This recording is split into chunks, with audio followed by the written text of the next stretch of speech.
Hello， 大家好，我係胡嘉龍 Simon Wu， 我係胡善文 Jonathan Wu， 大家好，歡迎收睇今一集嘅胡說法道。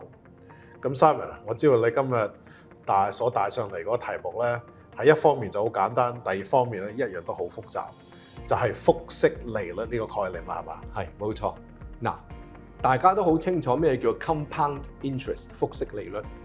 複息利率其實咧喺投資上嚟講咧，係一個最簡單，亦都係最免費嘅嘢。但係偏偏咧，其實佢又好複雜，而好多人係唔識得點樣利用佢嘅。咁其實咧，複息利率 compound interest 咧，愛因有傳，愛因斯坦咧就話係你最好嘅朋友，亦都係好多人話呢個係愛因斯坦嘅第8個嗰個奇蹟嚟嘅。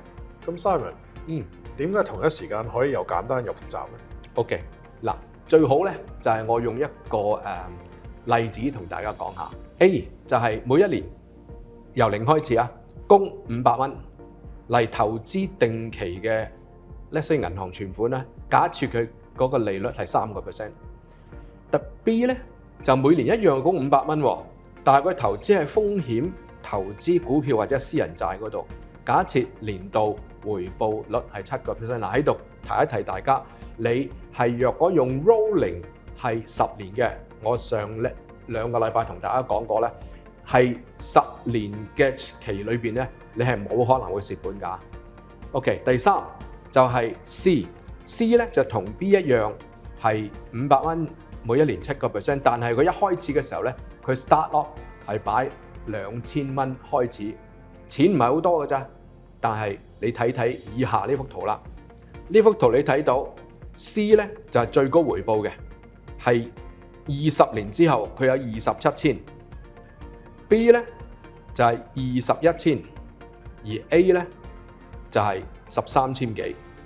咁你睇到咧，當你一俾時間佢，就算係7厘同埋3厘之間，一年爭4厘，因為你話唔係好多啦。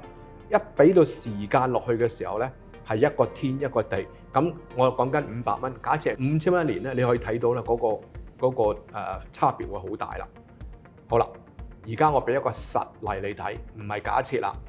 喺呢幅圖裏邊咧，嗰個實例咧真實世界嚟㗎嚇，就係綠色嗰條線咧，你就擺落去現金嗰度，而呢個現金長期嘅回報率唔好話3厘啊，係4.6厘，因為佢包括咗80年、90年到好高利息嘅時間。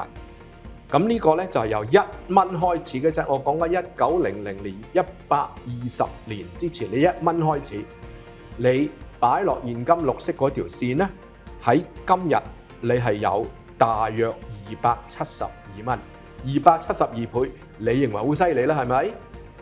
咁但係咧，若果你係擺落去澳洲嘅債券嗰度，每一年俾你係 5.7， 嗱，諗一諗啊， 5.7 同埋4.6咧係差一厘到嘅咋，但係個分別咧就係佢係會去到994蚊，係994倍。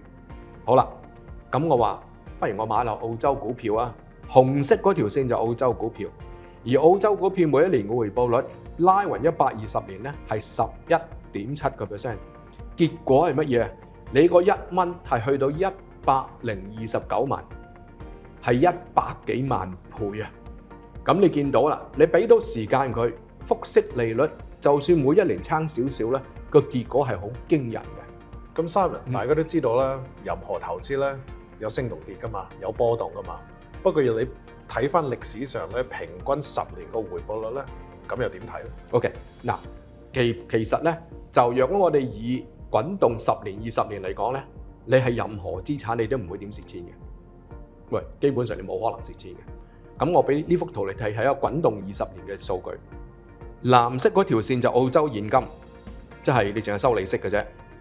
紅色嗰條線咧就係澳洲嘅政府債券。你見到咧，你有陣時候尤其高利息嘅時候咧，原來現金係贏過債券嘅喎。OK， 咁再睇翻綠色嗰條線咧，就澳洲股票，亦都係20年為一點啊。就係20年嘅滾動數據咧，你見到係1900年一直去到2000年啊，嗰個回報率都好高。但係無論點都好，佢都係贏現金同埋債券嘅。不過由2000年開始，大家睇到呢嗰個20年嗰個平均數據係慢慢向下移。我估計呢喺呢一條線嘅慢慢向下移，到嬲尾都係大約係打橫走呢，係唔會做，至少係未來20-30年唔會上翻去。咁時間差唔多啦，咁我哋下個星期繼續胡說八道。